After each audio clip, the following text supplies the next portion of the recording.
வீடு பேர் அவர் சொல்லாமல் இல்லை, இன்பத்து பாலில் வீடு பேர் தான் சொல்கிறார். நீங்கள் வெறும் காமத்து பாலாக பார்த்துட்டிங்கன்னா முடிஞ்சோம். காமம் உங்களுக்கு பெண் மேலேயே கடவுள் மேலேயான்றதை பொறுத்து தான் இருக்குது. பெண் மேலே நீங்கள் காமமாக இருக்குதோ ஆண்மீது நீங்கள் பால் உணர்வு மேலே நீங்கள் தாகமாக இருக்கிறது ஒன்றும் தப்பு கிடையாது, குற்றமும் கிடையாது. பால் உணர்வு கடந்து வாங்க, பால் உணர்வு போகிறது பால் உணர்வை தீர்த்துக்கோங்க, சந்தோஷமாக இருங்க, அது தப்பு இல்லை. பட் கடவுள் சார்ந்த விஷயம்னும் போது பால் உணர்வுக்கும் மேலானது. பால் உணர்வு ஒரு விஷயம் இல்லைன்னு ஆனால் தான் கடவுள் தெரிஞ்சுக்க முடியுன்றதுனால தான் கோயிலில் என்ன பண்ணி வச்சுக்கிறான், அம்புட்டு சிலையும் செஞ்சு வச்சுக்கிறான். எப்படியெல்லாம் ஃபக் பண்ண முடியும்னு போய் பாருங்கள், கோயிலில் பண்ணி வச்சுக்கிறானுங்க.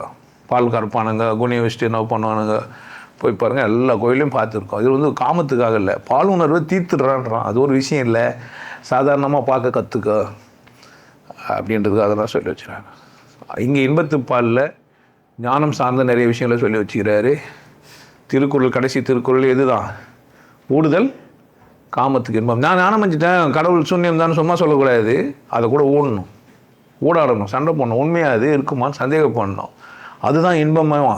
எப்படான்னா என்னவா, அதை கூட கூடி வெறும் பெண்ணாக கூட கூடியோ நீ இந்த திருக்குறளை முடிச்சிக்கோ, இல்லை கடவுளை கூட கூடி என்ன பண்ணிக்க இந்த திருக்குறளை முடிச்சிக்கோ. காமத்துப்பால் கவனமாக படி. ஏற்கனவே நான் பேசி வச்சுக்கிறேன், திருக்குறளில் தனியாக ப்ளேலிஸ்ட்டில் இருக்குது, போய் என்ன பண்ணலாம் நீங்கள். இப்போ இல்லை முன்னாடியே பேசி வச்சுக்கிறேன், நீங்கள் போய் பார்த்துக்கலாம்.